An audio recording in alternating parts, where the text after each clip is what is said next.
Welcome to J news. ముందుగా headlines చూద్దాం. హైడ్రాపై ముఖ్యమంత్రి రేవంత్ కీలక వ్యాఖ్యలు. ఎన్ని విమర్శలు వచ్చినా కూల్చివేతలు ఆపేదిలేనదన్న సీఎం. దీని వెనుక ఎలాంటి రాజకీయ ఉద్దేశాలు లేవని వివరణ. తెలంగాణ ప్రజాపాలన దినోత్సవం వేడుకల్లో రేవంత్ రెడ్డి ప్రసంగం. ముఖ్యమంత్రి పదవికి రాజీనామా చేసిన కేజ్రీవాల్. లెఫ్టినెంట్ గవర్నర్ కు రాజీనామాను సమర్పించిన కేజ్రీవాల్ నూతన శాసనసభ పక్ష నేతగా అతిషి ఎంపికైనట్లు వెల్లడి. మరో వారం రోజుల్లో సీఎంగా ప్రమాణం చేస్తున్న అతిషి.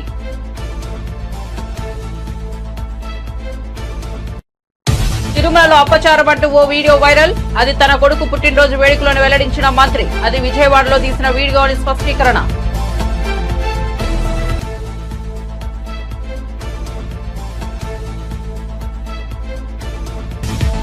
ఆధారాలతోనే ముగ్గురు ఐపీఎస్ లను సస్పెండ్ చేశామన్న అనిత. వారి వెనుక సూత్రధారులున్నా సలహాదారులున్నా వదలబోమని హెచ్చరిక. బోట్లో బ్యారేజీని గుర్తించిన వాళ్లు టెర్రరిస్టుల కన్నా డేంజరస్ అని వ్యాఖ్య.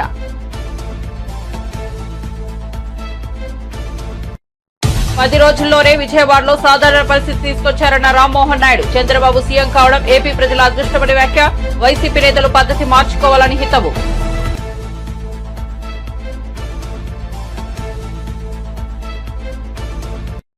నీలిబియా తప్పుడు రాతలు రాస్తోందన్న సుజాత. తప్పు చేసిన వారు ఎంతటి వ్యక్తులైనా చర్యలు తీసుకుంటామని హెచ్చరిక. వైసీపీ 11 సీట్లకు పడిపోయేసరికి జగన్ మైండ్ బ్లాక్ అయిందని ఎద్దేవా.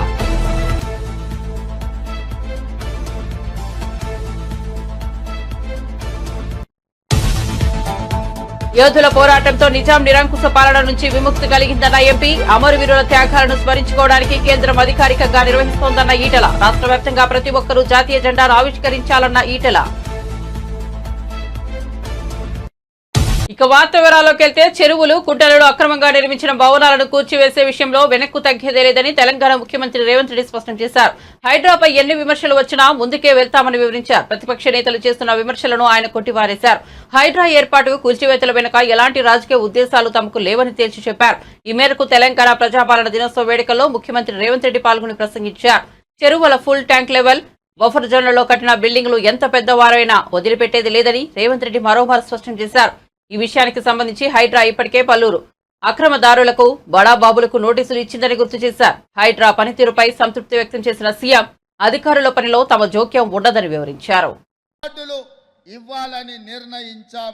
కోటిలోని మహిళా విశ్వవిద్యాలయానికి పోరాట యోధురాలు వీరనారి ఐలమ్మ పేరు పెట్టుకున్నాం. ఇలా ప్రతి ఆలోచనలో తెలంగాణ సాంస్కృతిక పూర్వ వైభవం దిశగా సాగిపోతున్నాం. గత 10 ఏళ్లలో రాష్ట్ర ఆర్థిక వ్యవస్థను కుక్కలు చెంపిన విస్తరిలా తయారు చేశారు.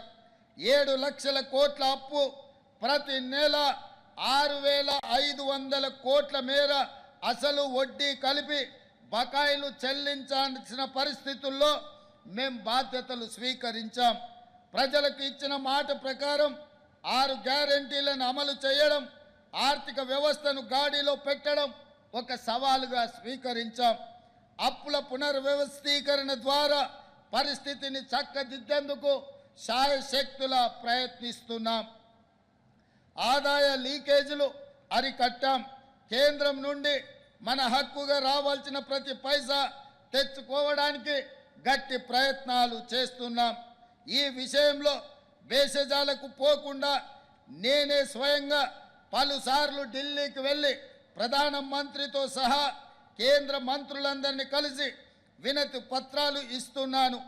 నా ఢిల్లీ పర్యటన మీద కూడా విమర్శలు చేస్తున్నారు. కాలు కదపకుండా ఇంట్లో సేద తీరడానికి నేనేం ఫామ్ హౌస్ ముఖ్యమంత్రిని కాదు, పనిచేసే ముఖ్యమంత్రిని. నా స్వార్థం కోసమో వ్యక్తిగత పనుల కోసమో నేను ఢిల్లీకి వెళ్ళడం లేదు. ఢిల్లీ ఏ పాకిస్తాన్లోనో ఏ బంగ్లాదేశ్లోనో లేదు. ఇది మన దేశ రాజధాని. ఫెడరల్ వ్యవస్థ రాష్ట్రాలకు కేంద్రానికి మధ్య అనేక అంశాలు ఉంటాయి. రాష్ట్రం నుండి మనం పన్నుల రూపంలో కొన్ని లక్షల కోట్ల రూపాయలు కడుతున్నాము. అందులో మన వాటా తిరిగి తెచ్చుకోవడం మన హక్కు. ఆ హక్కుల సాధన కోసం ఎన్నిసార్లైనా ఢిల్లీకి వెళుతాము. ఇటీవల 16వ ఆర్థిక సంఘం ముందు గట్టిగా మన వాదనలను వినిపించాం. కేంద్ర పన్నుల్లో రాష్ట్రాలకు 50% వాటా ఇవ్వాల్సిందేనని డిమాండ్ చేశాము.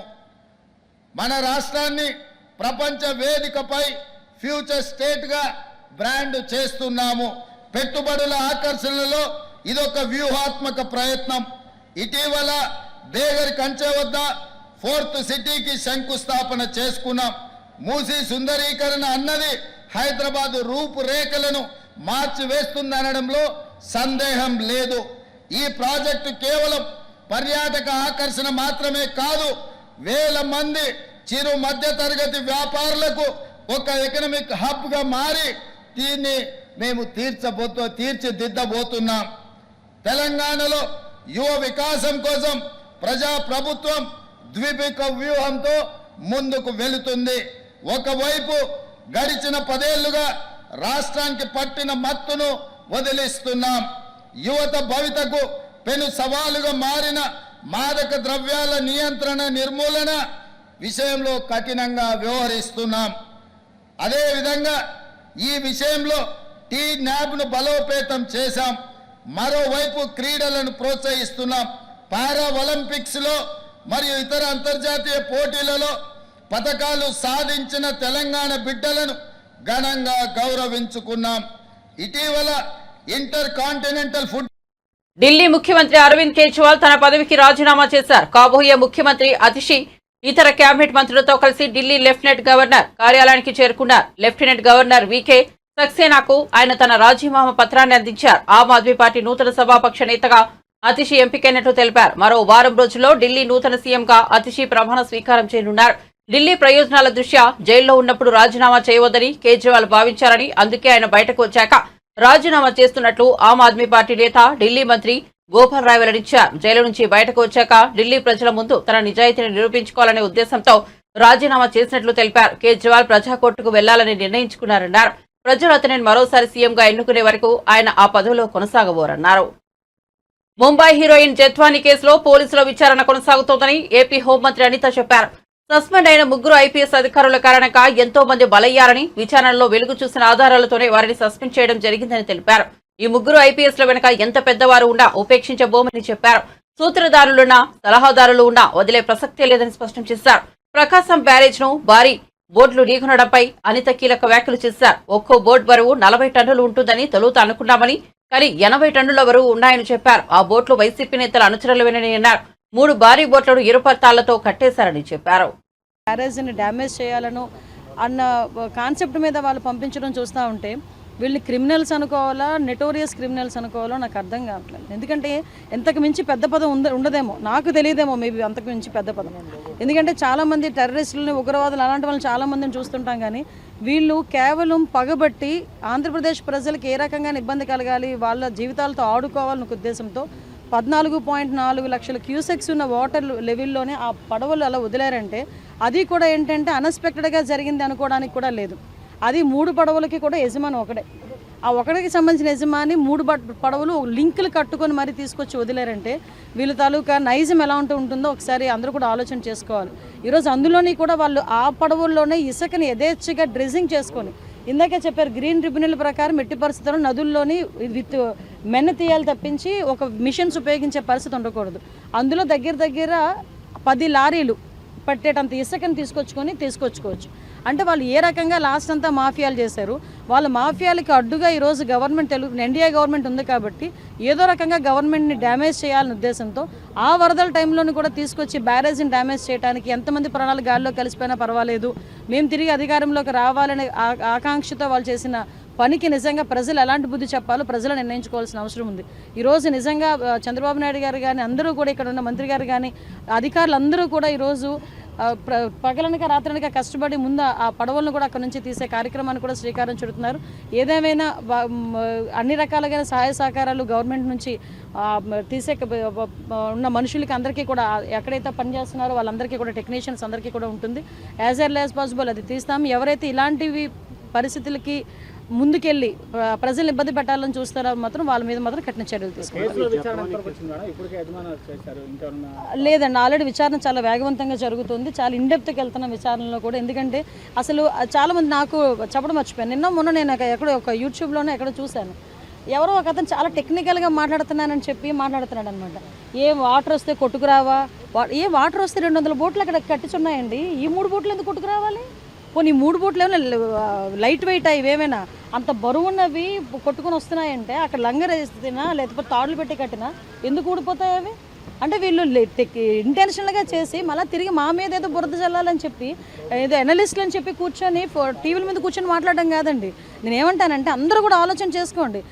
ఆ రోజు నిజంగా ఎన్డీఏ గవర్నమెంట్లో ఉన్న మేము కానీ ఆంధ్రప్రదేశ్ ప్రజలు కానీ ఈ చుట్టుపక్కల విజయవాడ ప్రాంత ప్రజలు ఏదో పుణ్యం చేసుకున్నారు కాబట్టి ఆగింది అది. లేకపోతే 11.4 లక్షల క్యూసెక్స్ వాటర్లో ఫ్లోటింగ్లో వచ్చిన తర్వాత ఆ బ్యారేజ్కి ఏదైనా అయితే కౌంటర్ వెయిట్ ఎంతెంత ఉంటాయండి? కౌంటర్ వెయిట్లు డ్యామేజ్ అయినాయి అంటే అసలు ఏదైనా ప్రమాదం జరుగుంటే ఒక్కసారి ఊహించుకోవడానికి చాలా కష్టంగా ఉంది. ఆ యాంగిల్ ఒక్కొక్కటి 17 టన్నులు కౌంటర్ వెయిట్, 17 టన్నులు కౌంటర్ వెయిట్ ఇబ్బంది డ్యామేజ్ అయింది. అటువంటి పరిస్థితుల్లోని ఏదైనా జరుగుంటే పరిస్థితి ఏంటి? మీరు పార్టీ ఏతరులు చాలామంది మాట్లాడచ్చు, మీరు పార్టీ జగన్ అంటే అభిమానం ఉండొచ్చు, కానీ ఎంతమంది ప్రాణాలు గాల్లో కలిపేయడానికి రెడీ అయ్యారు? ఆ యాంగిల్లో ఆలోచించండి. అంతే తప్పించి ఏదో మా మీద బురద చల్లాలి, మేమేదో పొలిటికలైజ్ చేద్దాం అనుకుంటే మాకేంటి లాభం ఇందులో? చాలా క్లియర్గా కరెక్ట్గా కళ్ళకి కనిపించే విషయమే మేము మాట్లాడుతున్నాం. ఈరోజు దాని గురించి కూడా ప్రజలందరూ కూడా ఎనలిస్టులు అందరూ కూడా ఆలోచన చేసుకోవాలని మాత్రం మనస్ఫూర్తిగా కోరుకుంటున్నాను.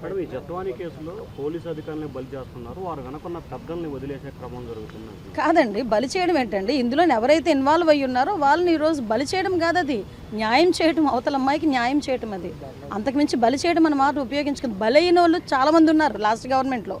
ఓకే, నేనేమంటానంటే కేసు పూర్వపరాలన్నీ కూడా అందరూ కూడా చాలా క్లియర్గా దర్యాప్తు చేస్తున్నారు. అందులో ఇన్వాల్వ్ అయిన ఆఫీసర్స్ని ఈరోజు క్లియర్ కట్గా ఉంది కాబట్టి సస్పెండ్ చేశాము. ఫర్దర్గా ఏం జరగాలన్నది జరుగుతుంది. ఏ పాత్ర ఎవరి పాత్ర ఉన్నా ఆల్రెడీ 3 IPS ఆఫీసర్లని సస్పెండ్ చేయడం జరిగింది. అందులో ఎవరి పాత్ర ఉన్నా కూడా ఎంక్వైరీలో తేలితే మాత్రం వాళ్ళందరి మీద కూడా చర్యలు ఉంటాయి. కంపల్సరీ వర్కౌట్ అవ్వకపోవడం అంటూ ఉండదు, వర్కౌట్ అవుతుంది. ఇప్పటికీ చెప్తున్నాం, ఇప్పటికీ కూడా వాళ్ళు చేసే కార్యక్రమంలో NDRF, SDRF టీమ్స్ సంబంధించి సహాయ సహకారాలు కావాలనుకుంటే కనుక డెఫినెట్గా పంపిస్తాం. రాజకారుల వారసత్వ పార్టీ కాంగ్రెస్ అని బీఆర్ఎస్ పార్టీ కొమ్ము కాస్తోందని కేంద్ర బొగ్గు గనుల శాఖ మంత్రి జి కిషన్ రెడ్డి అన్నారు. నియంతృత్వ నిజాంబాల నుంచి ప్రజలకు విమోచనం లభించిన రోజుగా సెప్టెంబర్ 17న అభివర్ణించారు. కేంద్ర ప్రభుత్వం ఆధ్వర్యంలో సికింద్రాబాద్ పరేడ్ మైదానంలో నిర్వహించిన హైదరాబాద్ విమోచన వేడుకల్లో జి కిషన్ రెడ్డి ముఖ్య అతిథిగా పాల్గొన్నారు. కిషన్ రెడ్డి జాతీయ జెండాను ఎగురవేసి భద్రతా బలగాల నుంచి గౌరవ వందనం స్వీకరించారు. అంతకుముందు అమర జవాన్ల స్తూపానికి నివాళులర్పించారు. ఈ సందర్భంగా కిషన్ రెడ్డి మాట్లాడుతూ నిజాంలపై వేల మంది ప్రజలు విరోచితంగా పోరాటం చేసినట్లు తెలిపారు. ప్రజల బలిదానాలు, త్యాగాల తర్వాత తెలంగాణకు స్వాతంత్ర్యం వచ్చిందన్నారు. రజకారుల మెడలు వంచడంలో దివంగత మాజీ ఉప ప్రధాని వల్లభాయ్ పటేల్ది సాహసోపేత పాత్ర అని కిషన్ రెడ్డి గుర్తు చేశారు. కార్యక్రమంలో కేంద్ర హోంశాఖ సహాయ మంత్రి బండి సంజయ్, మల్కాజ్గిరి పార్లమెంట్ సభ్యులు ఈటెల రాజేందర్, ఓబీసీ మోర్చా జాతీయ అధ్యక్షులు, రాజ్యసభ సభ్యులు డాక్టర్ కె లక్ష్మణులు పాల్గొన్నారు. భద్రతా బలగాల నుంచి గౌరవ వందనం స్వీకరించారు. ఈ సందర్భంగా ఏర్పాటు చేసిన సాంస్కృతిక కార్యక్రమాలు ఆకట్టుకున్నాయి. అదేవిధంగా ఈ కార్యక్రమంలో పాల్గొంటున్నటువంటి అనేక మంది గౌరవ పెద్దలు, అదే కాకుండా సైనిక అధికారులు, పారామిలిటరీకి సంబంధించినటువంటి సీనియర్ ఆఫీసర్స్, అదేవిధంగా మాజీ శాసనసభ్యులు, కళాకారులు, అదేవిధంగా పత్రికా విలేకరులు, వివిధ విద్యా సంస్థల నుంచి వచ్చినటువంటి చిన్నారులు అందరికీ పేరు పేరున ఈ యొక్క హైదరాబాద్ లిబరేషన్ డే తెలంగాణ విమోచన ఉత్సవాల సందర్భంగా హృదయపూర్వకంగా అందరికీ శుభాకాంక్షలు తెలియజేస్తా ఉన్నాను. స్వాతంత్రానికి పూర్వం నిజాం పాలనలో ఉన్నటువంటి మన తెలంగాణ ప్రాంతానికి స్వాతంత్రం ఎప్పుడొచ్చిందని ఈ తరానికి చెందినటువంటి ఏ వ్యక్తిని అడిగినా కూడా మరి వచ్చే సమాధానము 15th August 1947 అంటారు. అది వాస్తవం కాదన్న విషయము వారికి తెలియదు. దేశానికి స్వాతంత్రం వచ్చిన 13 నెలల తర్వాత 1948 సెప్టెంబర్ 17కు నేటి తెలంగాణ ప్రాంతమైనటువంటి నాటి హైదరాబాద్ సంస్థానం నిజాం రాజ్యంలో మరి ఆలస్యంగా స్వాతంత్రం వచ్చింది. ఇక్కడ 3 రంగుల జెండా ఎగిరింది. ఇక్కడ స్వేచ్ఛా స్వాతంత్రాలు పీల్చుకున్నారనే విషయము చాలా మందికి తెలియదు. ఇది వారి తప్పు కాదు. ఉద్దేశపూర్వకంగా, కుట్రపూర్వకంగా ఇక్కడ పరిపాలించినటువంటి పాలకులు ఇక్కడి చరిత్రను తొక్కిపెట్టేటువంటి ప్రయత్నం చేశారనే విషయాన్ని మనం చేస్తా ఉన్నాను. ఇంతటి మహత్తరమైనటువంటి పోరాటం, ఇంతటి వాస్తవమైనటువంటి చరిత్ర, చేసిన త్యాగాలు, బలిదానాలు సాధించినట్టు తిరుమలలో అపచారం జరిగిందంటూ సోషల్ మీడియాలో కొందరు ఒక వీడియోను సర్క్యులేట్ చేస్తుండడం తెలిసిందే. తిరుమల కొండపై విచ్చలవిడిగా నృత్యాలతో అప్రదిష్ట పాలు చేస్తున్నారని ఆ వీడియోపై కామెంట్లు పెడుతున్నారు. అయితే ఆ వీడియో తిరుమలలో రికార్డింగ్ కాదని, అది విజయవాడలో జరిగిన ఓ బర్త్డే సెలబ్రేషన్ తాలూకు వీడియోని ఏపీ పోలీసులు ఇప్పటికే స్పష్టం చేశారు. ఈ నేపథ్యంలో ఏపీ మంత్రి గుమ్మడి సంధ్యారాణి స్పందించారు. ఈ వీడియో తన ఇంట్లో రికార్డ్ చేసిందని వెల్లడించారు. విజయవాడలో నా ఇంట్లో నా కొడుకు పుట్టినరోజు వేడుకలు జరుపుకుంటే కొందరు తిరుమల పద్మావతి గెస్ట్ హౌస్ అంటూ తప్పుడు ప్రచారం చేస్తున్నారని ఆవేదన వ్యక్తం చేశారు. ఆ 7 కొండల వాడిని పూజించే వ్యక్తిగా ఒక భక్తురాలిగా చెబుతున్నాను. ఈ విధంగా విష ప్రచారం చేసేవారని ఆ దేవుడు క్షమించడం అని స్పష్టం చేశారు. ఈ మేరకు తన సందేశంతో కూడిన వీడియోను మంత్రి గుమ్మడి సంధ్యారాణి విడుదల చేశారు. అందరికీ నమస్కారం. నిన్నటి నుంచి మీరందరూ ఒక వీడియో చూస్తున్నారు, కొన్ని ఫోటోలు పెడుతున్నారు. సభ్యత సంస్కారం లేకుండా కొన్ని కుక్కలు నా కుటుంబాన్ని, నా పిల్లల్ని, నా భర్తని, అందరినీ అవమానపరచాలని ఉద్దేశంతో కొన్ని ఫోటోలు, వీడియోలు పెడుతున్నారు. నేను ఈ కుక్కల్ని పట్టించుకోవటం ఎందుకులే అని 2 రోజుల నుంచి దానికి సమాధానం చెప్పకూడదు అనుకున్నాను. కానీ నన్ను అభిమానించే వాళ్ళు కొంతమంది అసలు విషయం ఏంటో తెలియక కంగారు పడుతున్నారు. అందుకనే ఈ వివరణ నేను ఇస్తున్నాను. ఈ నెల ఇవి పెడుతున్నారు, కానీ ఆగస్టు 29వ తేదీ నా కొడుకు పుట్టినరోజు. ఆ రోజు నా ఇంట్లో విజయవాడలో నా కొడుకు నేను పార్టీ చేసుకున్నాం. నా కుటుంబం, నా పిల్లలు, నా భర్త, మొత్తం అందరం కలిపి భోజనాలు చేసుకున్నాం. పిల్లలు డాన్సులు చేసుకున్నారు. 29వ తేదీ ఆగస్టు విజయవాడ నా ఇంట్లో జరిగింది. అది తర్వాత 31వ తేదీన మేము తిరుపతి కొండ నడుచుకుంటూ ఎక్కాం. 1వ తేదీ ఉదయం తిరుపతిలో దర్శనం అయింది మాకు. ఆ రోజు రాత్రి మళ్ళీ విజయవాడ వరదల కారణంగా నారా చంద్రబాబు నాయుడు గారు పూర్తిగా కలెక్టరేట్ లో ఉండిపోతున్నారని నైటే నేను ఇక్కడికి వచ్చేసాను. అయితే తిరుపతిలో నేను పద్మావతి గెస్ట్ హౌస్ లో ఉన్న అసలు సందర్భాలే లేవు. నేను గాని, నా కుటుంబం గాని, నా అనుచరులు గాని, నా స్టాఫ్ గాని ఎవరు కూడా పద్మావతి గెస్ట్ హౌస్ లో లేవు. అయినా ఒక అమ్మవారిని కొలిసే వ్యక్తిగా, ముత్యాలమ్మ తల్లి జాతరను జరిపించే వంశంలో పుట్టిన ఆడబిడ్డగా నేను చెప్తున్నాను, తిరుపతిలో అలాంటి పిచ్చి పనులు, పనికిమాలిన పనులు ఎవరు చేస్తారో మీ అందరికీ తెలుసు. నిజంగా అట్లాంటి పనులు చేసినా, ఆ దేవుణ్ణి అవమానించినా ఇంతకు పూర్వం ఏమైపోయారో మీ అందరికీ తెలుసు. నేను అమ్మవారిని కొలిసే వ్యక్తిగా, ఆ గోవింద నామాలు జపించే వ్యక్తిగా చెప్తున్నాను. నిజంగా ఈ వీడియోలు వైరల్ చేసిన వాడు ఎవడో గాని, ఆ కుక్కలు ఎవరో గాని, మీకు నిజాలు తెలుసో లేదో నాకు తెలియదు. భగవంతుడు మాత్రం మీకు చూపిస్తుంది. విజయవాడలో భారీ వరదలు వచ్చాక 10 రోజుల్లోనే మళ్లీ సాధారణ స్థితికి తీసుకురావడం ముఖ్యమంత్రి చంద్రబాబుకే సాధ్యమైందని కేంద్ర మంత్రి రామ్మోహన్ నాయుడు చెప్పారు. ఇది తాను మాత్రమే చెప్పడం లేదని, వరదల వల్ల ఇబ్బంది పడే ఏ ఒక్కరిని అడిగినా చెబుతారని అన్నారు. సీఎం హోదాలో ఉండి కూడా ఒక సామాన్యుడిలా ఇంటింటికి వెళ్లి అందరినీ కలిసి వారిలో భరోసాను కల్పించారని చెప్పారు. 74 ఏళ్ల వయసులో కూడా కష్టపడే మనస్తత్వం ఉన్న చంద్రబాబు సీఎంగా దొరకడం ఏపీ ప్రజలు చేసుకున్న అదృష్టమని అన్నారు. రాష్ట్రం కోసం చంద్రబాబు ఇంతలా కష్టపడుతుంటే వైసీపీ రాజకీయాలు చేస్తోందని రామ్మోహన్ నాయుడు విమర్శించారు. వాళ్ళు ఏం చేసినా ప్రజలు పట్టించుకోవడం లేదని, అందుకే సహించుకోలేకపోతున్నారని దుయ్యబట్టారు. ముంబై హీరోయిన్ కాదంబరి జత్వాని వ్యవహారం ఏపీ రాజకీయాల్లో కలకలం రేపుతోంది. ఈ అంశంపై టీడీపీ నాయకురాలు పీతల సుజాత మాట్లాడుతూ కీలక వ్యాఖ్యలు చేశారు.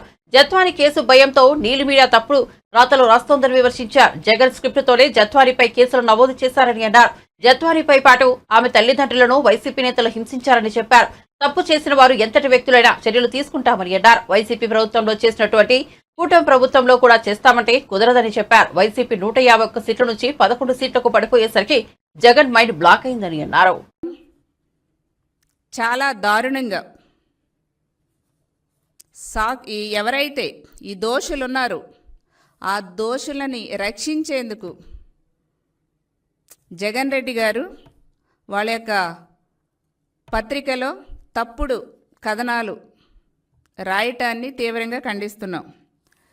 సాక్షి చైర్పర్సన్ అయినటువంటి భారతీరెడ్డి గారు ఒక మహిళే కదండి. భారతీరెడ్డి గారు ఒక మహిళ ఉండి సాటి మహిళ మీద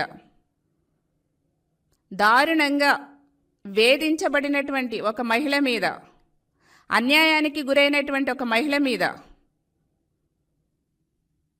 వాళ్ళ పత్రికలో అంత ఘోరంగా రాయటానికి భారతీరెడ్డి గారు మీకు సిగ్గు అనిపించట్లేదా? మీరు మహిళే కదా. ఇదెంత దారుణమండి, ఇదెంత నీచమండి, ఇదెంత అమానుషమండి. ఎంత కుట్రపూరితంగా ఆ మహిళను బదనాం చేయాలని, ఆమెనే కాదు మహిళలందరినీ బదనాం చేసే విధంగా ఒక మహిళగా ఉండి మీరు ఇలా సాక్షి పత్రికలో రాయిపించడం అనేది అసలు ఎంత మీ యొక్క దిగజారుడుతనానికి నిదర్శనంగా నేను భావిస్తున్నా. పాపం ఆ జత్వానీని ఎంత దారుణంగా వాళ్ళ పేరెంట్స్ని ఎంత చిత్రహింసలకు గురి చేశారు వైసీపీ గవర్నమెంట్లో.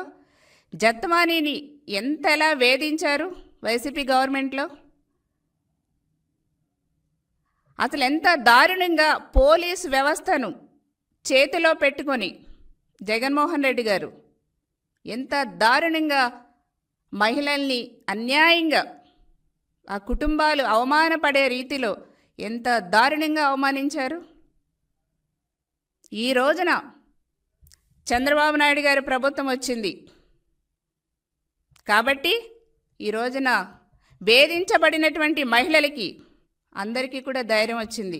అవమానానికి గురైనటువంటి మహిళలందరికీ కూడా ధైర్యం వచ్చింది. మోసపోయినటువంటి మహిళలందరికీ కూడా మా చంద్రన్న ముఖ్యమంత్రి అయ్యారు, మేము బయటకు వచ్చి మాకు జరిగినటువంటి అన్యాయాన్ని చెప్పాలని ఒక ధైర్యం వచ్చింది.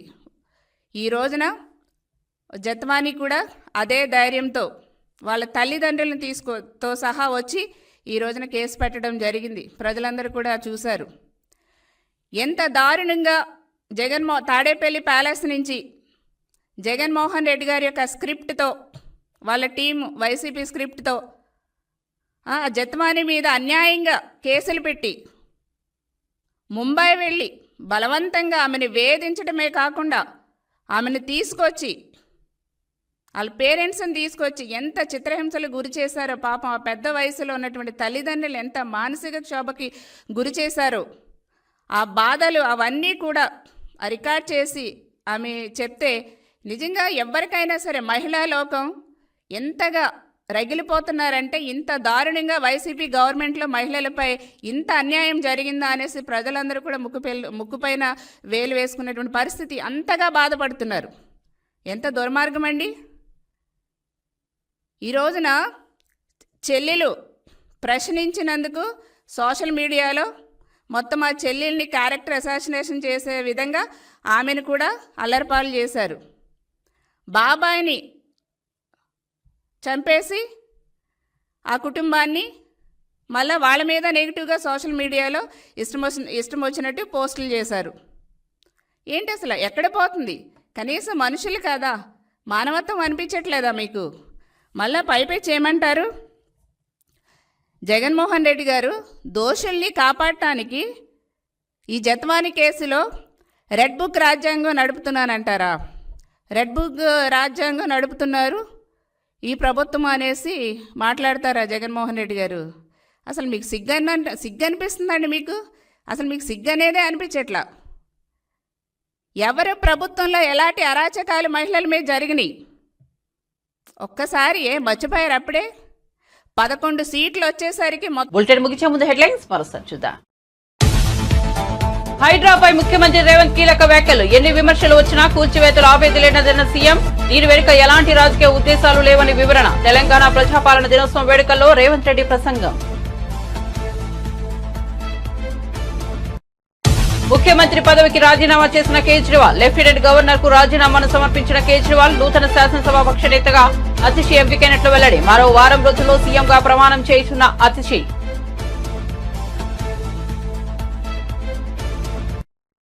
తిరుమలలో అపచారమంటూ ఓ వీడియో వైరల్. అది తన కొడుకు పుట్టినరోజు వేడుకలను వెల్లడించిన మంత్రి. అది విజయవాడలో తీసిన వీడియో అని స్పష్టీకరణ.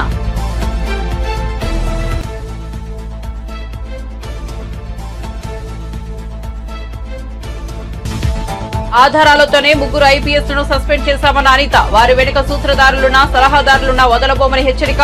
బోట్లో బ్యారేజీని గుర్తించిన వాళ్లు టెర్రరిస్టుల కన్నా డేంజరస్ అని వ్యాఖ్య.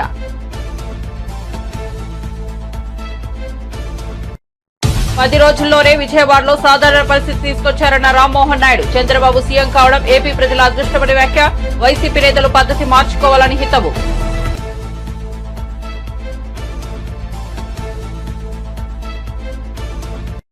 నీలిమియా తప్పుడు రాతలు రాస్తోందన్న సుజాత. తప్పు చేసిన వారు ఎంతటి వ్యక్తులైనా చర్యలు తీసుకుంటామని హెచ్చరిక. వైసీపీ 11 సీట్లకు పడిపోయేసరికి జగన్ మైండ్ బ్లాక్ అయిందని ఎద్దేవా.